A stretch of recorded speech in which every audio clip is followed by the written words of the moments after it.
Waouh, c'est donc ça le bonheur. C'était donc ça le bonheur. Incroyable. Quelle soirée. Quelle soirée de Ligue des Champions, les gars. J'espère que vous allez bien, que vous aussi vous avez passé une excellente soirée de Ligue des Champions. C'était incroyable. 18 matchs en même temps, c'était fou. Compliqué à suivre, hein. Franchement, c'était très très compliqué à suivre. Mais ouais, il y a eu du divertissement, il y a eu des buts, il y a eu des retournements de situation. Ouais, c'était incroyable. Mais compliqué à suivre parce que ça fait beaucoup de matchs. Et ouais, franchement, d'ores et déjà, ce nouveau format, franchement, c'est validé. Moi, je valide, j'aime. Que ce soit de la première à la 8e journée, c'est passé des trucs de ouf, des buts, des retournements de situation, des remontadas, et ce multiplex en fin de journée pour clôturer cette première phase de championnat, c'était ouf. Dites-moi en commentaire ce que vous en avez pensé, si vous avez kiffé ou pas aussi, quel match vous avez regardé. Moi c'était simple, le match du Real qu'on va débriefer maintenant tout de suite, et à côté j'avais le multiplex. Mais ouais, comme j'ai dit, pas évident de tout suivre, il s'est passé tellement de choses, c'était compliqué, ça sonnait dans tous les sens, il y avait des buts à gauche, à droite, fallait regarder le classement. Waouh, quelle soirée. Bon, on va commencer par ce match du Real. Le Real Madrid qui s'est imposé logiquement, on va dire, au stade du Roudourou contre Brest. Même si, encore une fois, le Real ne sait pas entamer ses matchs. Le Real dort. Et la première mi-temps, bah, on a eu une valeureuse équipe de Brest qui, pour moi, aurait mérité de marquer un but. A même pu marquer un but hors jeu, dommage pour eux. Mais c'est une équipe qui, moi comme je l'ai dit, parce que j'ai fait un live juste avant, j'ai fait un live d'avant-match. Pour ceux qui étaient là, je l'ai dit, j'avais dit que ça allait être un match compliqué au début. Si on n'arrive pas à mettre le premier but en première mi-temps, ça peut être un match compliqué. Grâce à un petit génie, à Monsieur Ligue des Champions et qui est Rodrigo, on a su ouvrir le score. Quel but d'ailleurs. Mais on va revenir gentiment sur ce match. On va checker d'abord donc la compo. La compo que nous avait concocté Carlo Ancelotti. Donc, le retour de Vasquez à droite, Tchouaméni, Rudiger dans l'axe, Mendy à gauche, double pivot Modric et Valverde. La ligne de 3 habituelle, Diaz, Bellingham, Rodrigo quand Vinicius n'est pas là. Et Mbappé en pointe. Donc, la compo, moi, comme j'avais dit dans le live d'avant-match, j'étais pas fan de la défense. Honnêtement, j'étais pas du tout fan de cette défense. J'ai beaucoup aimé le reste. La compo était un peu standard. Et c'est vrai que derrière, avec le retour de Vasquez, Tchouaméni dans l'axe aligné et Mendy à gauche, bon, pour moi, c'était un peu compliqué. Bon, c'est pas pris de but. Clean sheet, 3 buts à 0. On va revenir sur les faits de ce match, gentiment. Honnêtement, le Real qui commence mal son match. Le Real qui débute très très mal son match, encore une fois. Brest qui met beaucoup d'intensité, Brest qui fait beaucoup de fautes, bref, Brest avec beaucoup d'engagement, beaucoup d'impact. C'était sûr, de toute façon, au Roudourou, chez eux, ils savent le faire, avec l'ambiance, la ferveur, le public, etc. Un match de gala, tu reçois le Real Madrid, c'est peut-être historique, peut-être que on ne reverra plus jamais le Real Madrid au stade du Roudourou. Peut-être on était sur quelque chose d'unique. Et du coup, bah, franchement, ils ont entamé le match de la meilleure des manières. Ils se sont donnés à fond. Il y a eu pas mal de fautes quand même. Un match assez haché. Mais à côté de ça, franchement, chapeau. Chapeau à Brest qui, pour moi, fait une super campagne. On va checker le classement après. On se laisse ça pour après. D'abord, on va débrief le Real. Mais Brest, oui, est qualifié. Brest est dans les 24. C'est incroyable. Félicitations à eux, aux Brestois. Franchement, ils honorent les équipes françaises. Et même si ils ont démarré sur les chapeaux de roue et à un moment donné, au bout de la 2e ou 3e journée, c'était 2e. Là, ils terminent peut-être aux alentours de la 21e place, je crois. Chapeau à eux, franchement, bravo. On ne les attendait pas du tout ici. Pour moi, Brest, c'était dans le peloton du bas, en fait. Ça allait jouer les 6 dernières places. Et au final, ils sont là. Et on va avoir un 16e de finale avec Brest. Et qui, pour moi, est une belle équipe. Clairement, les gars, c'est une belle équipe. Là où je veux saluer Brest aussi, on va commencer par eux. Et j'ai trouvé que c'est une équipe qui va vers l'avant. C'est une équipe qui joue de l'avant. C'est une équipe qui n'a pas peur de jouer. C'est une équipe qui ne reste pas derrière, qui ne met pas le bus, contrairement à certaines équipes. Et on a pu voir encore aujourd'hui, en première mi-temps, ils attaquaient à 3, à 4, à 6, à 5. quitte à se prendre des comptes derrière. Franchement, chapeau à Brest, les gars. Vraiment, chapeau à cette équipe qui joue, qui va de l'avant, qui ne renie pas son jeu. Ils auraient très bien pu se dire, ouais, c'est le Real Madrid, on va rester derrière, on va jouer, on va serrer. Non, ils sont allés de l'avant, il y avait des espaces, beaucoup d'engagement, d'implication, de générosité. Et il y a des joueurs, franchement, Ludovic Ayor, quel joueur! Oh les gars, franchement, ce joueur, il ressemble, il paye pas de mine. Il fait 2 mètres, c'est un style un peu atypique, un peu viking, mais quel joueur pour sa taille et son gabarit, très appliqué. Il a su bouger Tchouaméni, Rudiger, même les deux en même temps, à mettre ses têtes en déviation, etc.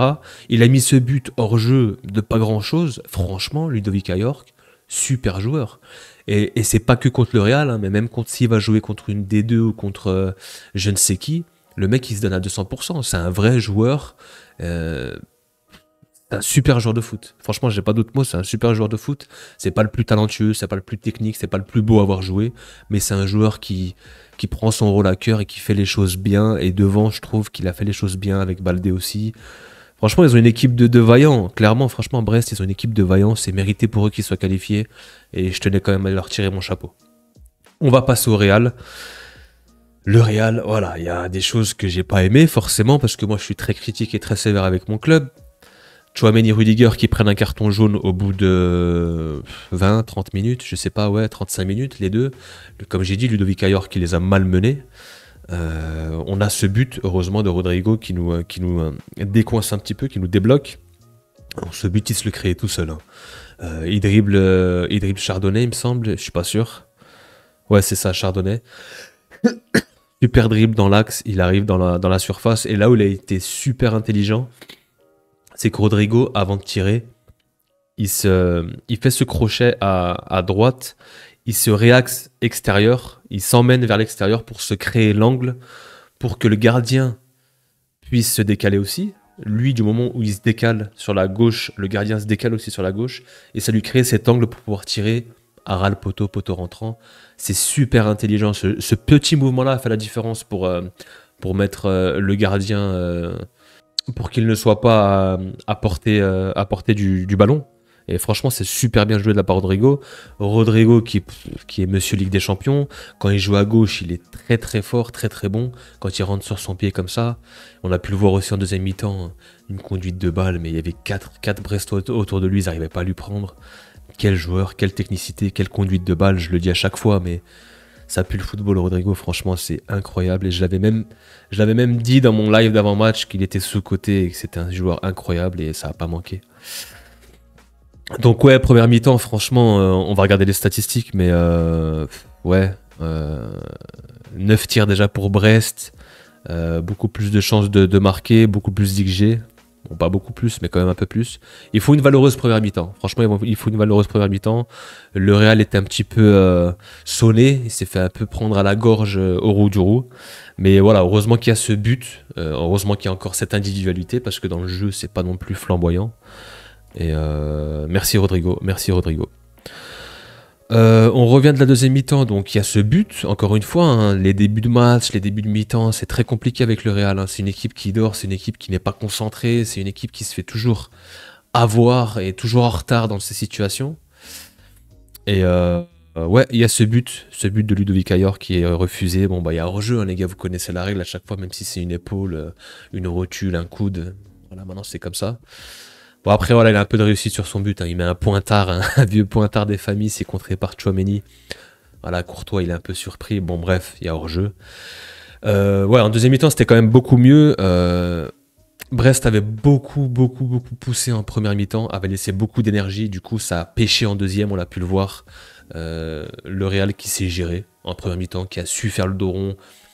Oui, parce que Brest a quand même dominé, avait la possession. Hein. C'est fou, hein, ils avaient presque la possession à un moment donné et on se faisait malmener par Brest, mais c'est comme ça. Brest, c'est une belle équipe. Brest a fait match nul contre Bayer Leverkusen, a gagné 4-0 contre Salzbourg, a gagné des 2-1 contre je ne sais qui. Et Brest, c'est une équipe qui joue très très bien au ballon. On l'a vu la saison dernière, c'est pour ça qu'ils sont en Ligue des Champions. Et cette année, ils sont pas non plus déclassés en Ligue 1. Ils arrivent à allier Ligue 1 et Ligue des Champions. Chapeau à eux, encore une fois. Donc, deuxième mi-temps beaucoup mieux, un peu plus de maîtrise. Voilà, Brest était fatigué. Nous, on commençait aussi à se mettre en route. On a eu pas mal d'occasions et oui, dans l'ensemble, on maîtrisait le jeu. Et du coup, il y a cette action où ça part de Bellingham à la base et il arrive à écarter pour Brahim et il y a ce centre en retrait où là, ouais, clairement, les Brestois, ils sont à la rue. Il n'y a plus de défense parce que, comme j'ai dit, même en deuxième mi-temps, ils se projetaient. Eux, ils voulaient juste marquer, faire plaisir à leurs supporters. Et franchement, ça, c'est valeureux de leur part parce que ils voulaient du spectacle. Quitte à monter à 6-7 de l'avant, ils se prenaient des contres derrière. C'est comme ça qu'on met le deuxième but de Jude Bellingham. Ils se font prendre en contre. Bellingham monte avec le ballon et il est à la finition. Carlo Ancelotti prend un carton jaune, je ne sais plus pourquoi, apparemment. On a pu voir Arda Güler à la 70e, donc il n'y a pas de changement avant la 70e quand même. Hein. Et il y a ce troisième but qui vient clôturer le match à 10-15 minutes de la fin du match. Donc Rodrigo encore à la baguette qui trouve Kylian Mbappé qui lui fait un extérieur du pied super contrôle orienté. Bon, il tire, c'est repoussé par le gardien, par Marco Bizotte. Et Rodrigo qui vient finir en extérieur du pied, très clinique, très chirurgical. C'est un joueur Ligue des Champions, encore une fois, je le répète. Ça fait 3-0. C'était une victoire logique. Moi, je voyais un 3-1, 2-1, 3-1. Voilà, ils auraient mérité de marquer Brest. Ils ont montré beaucoup de bonnes choses. Ils ont montré beaucoup de valeur et beaucoup d'envie. Et franchement, chapeau à eux. On va passer aux individualités. Et honnêtement, il y a pas mal de choses à dire. Bon, je vais m'occuper de plus du Real. Hein. Les joueurs de Brestois, j'en ai pas mal parlé. Courtois a fait son match. Il sort une belle parade à un moment donné sur Kenny Lala. Sur un super boulot encore de Ludovic Ayork en pivot qui la remet à Lala qui lui tire un pointu en extérieur du pied. Il a été sollicité quelques fois. Il a su répondre présent. Alors qu'il a fait quoi? Ouais, quand même 5 arrêts. Hein. C'est quand même pas mal 5 arrêts. Hein. Donc il a fait un bon match. Tchouaméni Rudiger, c'est compliqué. Tchouaméni, c'est très compliqué derrière aussi. Il a été malmené par Ayork, par Baldé. Toujours à contre-camp, des fautes. Non, j'ai pas aimé son match du tout. Vasquez, il a mis une petite assist hein, sur le but de Bellingham. Mais mis à part ça, défensivement, c'est comme d'habitude. Vasquez, offensivement, c'est bien. Défensivement, c'est très compliqué. Physiquement, il se fait bouger. Voilà. On sait très bien que Vasquez, dans les gros matchs, c'est pas possible. Moi, comme j'ai dit, dans les gros matchs, il faudrait mettre Valverde à droite et Camavinga à gauche. Ou peut-être Fran Garcia et encore. Mais moi, c'est les deux que je veux voir pour les futurs matchs, pour les futurs gros matchs, les grosses confrontations contre l'Atlético Madrid bientôt, les matchs à élimination directe en Ligue des Champions. Moi, je veux voir Valverde à droite et Camavinga à gauche. Et pourquoi pas rebasculer même Tchouaméni au milieu de terrain et mettre Asensio derrière. C'est ce que j'aimerais. Après, on verra ce que Carlo Ancelotti va nous préparer. Double pivot Valverde-Modric, qu'ils ont été pas mal. Bellingham, monstrueux. Encore une fois, il est partout. Peu importe où il joue, hein, que ce soit au Roudourou, à San Mamés, au Bernabéu, ou ce que tu veux, le mec, il se donne. Il en a rien à foutre, il est là pour se donner. Lui, il mouille le maillot. Il a compris ce que c'est de porter la tunique du Real Madrid. Hein. Quel joueur. Encore une fois, à un moment, je le vois faire un retour sur Fèvre ou je sais pas qui, mais il fait un tacle, il part de devant, il court, il fait ce tacle et ça part en contre-attaque. Mais franchement, Bellingham, les gars, c'est rien à dire, c'est un exemple. Il est partout, il sait tout faire en plus, il est encore buteur ce soir. L'abattage défensif, les duels, les courses, c'est un monstre. Il n'y a rien à dire, c'est un leader et c'est le leader. Diaz un peu discret, oui, il s'est fait bouger, il s'est pas mal fait bouger physiquement, il a eu du mal. Encore une fois, Diaz, voilà, on a un problème à droite. À part quand Rodrigo est là, Rodrigo il s'est joué partout devant, il peut même jouer numéro 10, mais à droite, même Arda Güler, je pense qu'en titulaire ce serait même léger, si c'est même pas forcément son poste. Güler, je le verrais plus en numéro 10. C'est vrai que Diaz, pour moi, c'est un super sub. C'est plus un super sub qu'un titulaire, il a du mal. Rodrigo, j'ai pas besoin de parler, voilà, 2 buts, 9,5, voilà, regardez, 2 occasions créées. Les occasions d'attaque, c'est 3 sur 3. Dribble réussi 6 sur 6. Passe longue précise 2 sur 3. Non, franchement, même défensivement, tacle réussi 4 sur 5. Il est incroyable. Franchement, les gars, Rodrigo, il paye pas de mine. On n'entend pas beaucoup de parler de lui, mais franchement, il est tellement régulier depuis des années. Il est tellement important pour le Real. Il a tellement mis des buts super importants, surtout en Ligue des Champions. Et ouais, non, franchement, c'est un joueur incroyable et j'espère vraiment qu'il va rester. Mbappé, match compliqué pour lui. Mbappé a du mal quand il revient en France. Il a eu du mal à Lille. Là, ce soir, il a du mal. Il était sur une grosse dynamique. Et là, il n'a pas marqué. Même dans le jeu, c'était compliqué. Il a raté beaucoup de choses. Après, voilà, Koulibaly, Chardonnay, même Lala, ils lui ont pas donné la tâche facile. Ils l'ont vraiment serré de ouf. Et ils étaient en mission pour le bloquer. Bon, il n'a pas fait un gros match. Bon, voilà, l'essentiel, c'est la victoire, le 3-0. On se place bien au niveau du classement, mais c'est vrai qu'Mbappé, un peu en dessous. On va pas en faire toute une histoire non plus. Donc ouais, franchement, ouais, un match maîtrisé, 3-0. Brest a été valeureux. Les supporters brestois, l'ambiance incroyable. Franchement, il y avait de l'ambiance, il y avait des olés à un moment en première mi-temps, c'était drôle. Ça chambrait un petit peu, mais ça fait partie du jeu. Et franchement, je pense qu'ils ont dû kiffer les supporters voir le Real Madrid venir. Ne serait-ce que payer sa place pour voir Luka Modric mettre des extérieurs du pied. Franchement, à un moment, il en a fait un et ta place, elle est déjà rentable, elle est déjà rentabilisée. On a fait le tour. Le classement, hyper important. On va regarder d'abord ce qui s'est passé au niveau des matchs quand même, avant ça. Et on fera un tour sur le classement après. Donc Aston Villa qui s'est imposé à domicile 4-2 contre le Celtic. Barcelone-Atalanta, gros match, 2 buts partout. Ça devait être un super match, j'ai regardé un petit peu en parallèle. Leverkusen qui s'impose logiquement 2-0. Munich c'est pareil, 3-1, logique contre Bratislava. Dortmund qui fait le boulot. Match important pour les barrages contre le Shakhtar. Donc le Real on a dit 3-0. Le Milan qui perd. Zagreb qui joue à la qualif avec une infime chance. On va regarder au classement mais à mon avis c'est pas passé. Arsenal qui s'impose à l'extérieur, c'est propre. L'Inter 3-0, Monaco a pris un carton rouge dès le début de mi-temps, donc c'était compliqué pour eux. La Juve qui perd à domicile. Ok, j'avais pas vu ce score contre Benfica. La Juve, ça devient très très compliqué, Thiago Motta. J'ai cru entendre que Xavi était sur les tablettes. Et là, c'est vrai que si ça continue comme ça pour Motta, bon, il y a la possession, etc. Pas beaucoup d'XG. Ça a l'air stérile tout ça. Ouais, ça a l'air vachement stérile. Le carton de la soirée, nos amis lillois, Pep Geniezo, mais c'est incroyable ce qu'il est en train de produire avec Lille. Il a tapé tout le monde et au classement, on va voir, mais Lille, j'espère qu'ils sont dans le top 8. Je vais aller voir ça, je vais aller checker ça. Incroyable les Lillois contre Feyenoord, qui n'est pas non plus une équipe de peintres, attention. On se souvient du 3-3 contre City. En parlant de City, ils viennent s'imposer, c'était hyper important pour être dans les barrages. Ils étaient menés 1-0 à la mi-temps. Ils ont su marquer les 3 buts en deuxième mi-temps. Attention tout de même à City, c'est très compliqué encore, c'est poussif. Le PSV Eindhoven qui s'impose 3-2 avec une équipe remaniée, une équipe de coiffeurs de Liverpool. 4-1, logique, Madrid à Salzbourg. Le petit match nul qui était prévisible entre le Sporting et Bologne. Sturm Graz qui tabasse Leipzig. Leipzig qui aura fait, il me semble, un 0/8, peut-être, je sais pas. Peut-être un record. Quel match des Parisiens.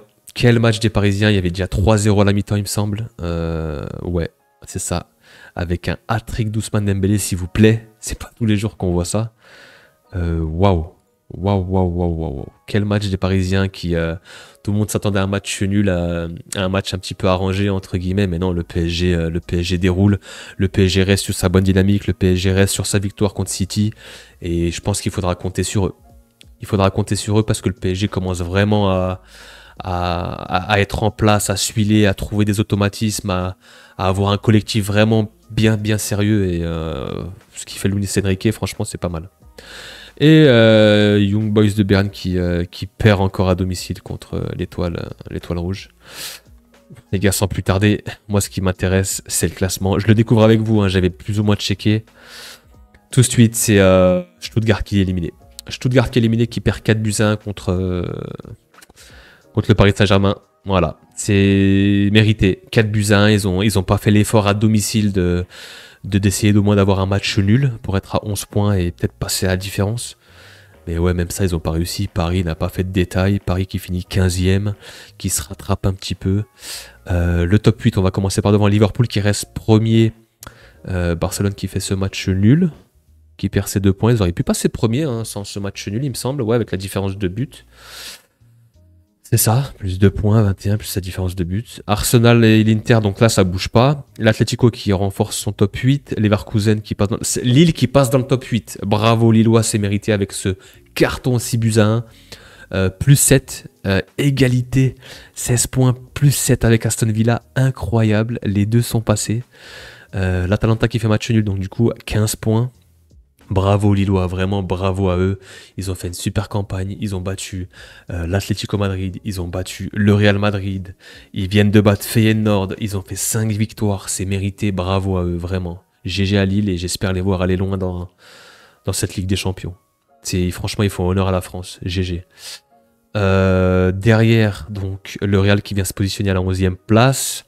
Donc, faudra voir au niveau des... on verra ça plus tard, les gars. J'ai pas envie que la vidéo s'éternise, mais on fera une deuxième vidéo, peut-être vendredi avec les tirages, etc. Mais je crois potentiellement on peut jouer peut-être City ou la Juve ou Celtic, quelque chose comme ça, on verra. Munich qui se place ici, il y a beaucoup d'équipes à 15 points. On retrouve Dortmund, Real, Munich, Milan, que des grosses équipes hein, quand même. L'Atalanta, c'est incroyable. Donc au final, les gros sont au rendez-vous. Hein. Benfica qui est qualifié, Monaco qui est là, Brest aussi. Franchement, ça fait plaisir de voir les 4 équipes françaises avoir un printemps européen. C'est ouf, ce nouveau format nous réussit apparemment. Du coup, ouais, donc je disais Brest, Feyenoord qui passe aussi, malgré cette lourde défaite. 13 points, ça suffit. La Juve, même avec la défaite, reste qualifiée. Le Celtic aussi. City, avec 11 points et plus 4. Heureusement qu'il y a ce plus 2. Ouais, City, c'était limite hein, quand même. C'était ric-rac. Hein. Ouais, franchement, Manchester City, c'est compliqué encore une fois. Hein. Mais là, ils ont réussi à le faire quand même. Mais 3 victoires, 3 défaites et 2 nuls. Hein. Le Sporting qui passe ric-rac à plus 1. Club Bruges, 11 points, moins 4. Dynamo Zagreb, moins 7. Donc là, ça joue au goal average, les gars. Hein. C'est fou. Franchement, c'est incroyable. Aïe, aïe, aïe, aïe, quelle soirée de Ligue des Champions, les gars. On va pas faire non plus une vidéo d'1 heure. C'était un débrief Real Madrid et un peu le tour des stades en Ligue des Champions. Je voudrais aussi vous remercier à tous ceux qui étaient là en live, en pré-match, avant-match. Merci à tous. On n'était pas nombreux, mais c'était sympa en petit comité. C'était le premier live, un petit live test un peu à l'arrache. Et voilà, on a pu échanger, voir un peu les prédictions, etc. de cette soirée. Merci à tous ceux qui étaient présents. Merci à tous ceux qui sont présents, qui sont là, qui soutiennent la chaîne, qui donnent de la force. Ça fait vraiment chaud au cœur, les gars. Vous savez pas à quel point les commentaires, les likes, etc. Merci à vous, ça fait vraiment chaud au cœur. Et franchement, on vit des soirées de Ligue des Champions et c'est incroyable et on partage ça avec vous. C'est juste trop, trop kiffant. On reviendra sur ce classement et les tirages vendredi. Et du coup, dans 2 jours, parce que le vendredi, c'est le tirage à midi. Donc vendredi soir, fin d'après-midi, je ferai sûrement la vidéo. Et sinon, voilà, on a fait plus ou moins le tour. J'espère que vous avez kiffé la soirée. Dites-moi ce que vous avez regardé, ce que vous avez pensé de la soirée, ce que vous pensez du classement, de ce format aussi. Moi, j'ai beaucoup aimé. Il y a eu beaucoup de gros matchs, des grosses affiches dès le départ. On a eu beaucoup de buts. Là, jusqu'à la dernière journée, il y avait 70% des équipes qui avaient un enjeu. Donc, c'était super, super intéressant. Beaucoup de divertissement, beaucoup de buts. Compliqué à tout suivre, hein, les multiplex comme ça. Heureusement qu'on n'en a pas toutes les journées parce que ce serait impossible à suivre. Mais en fin de 8e journée comme ça, c'est pas mal. Sur ce, les gars, je vous laisse. N'hésitez pas à liker, abonnez-vous pour les nouveaux. Il y aura beaucoup de contenu, beaucoup de vidéos, etc. En tout cas, merci à tous et je vous souhaite une excellente soirée. Et on se retrouve vendredi et dans le week-end pour les matchs à venir. Prenez soin de vous, les amis. Peace.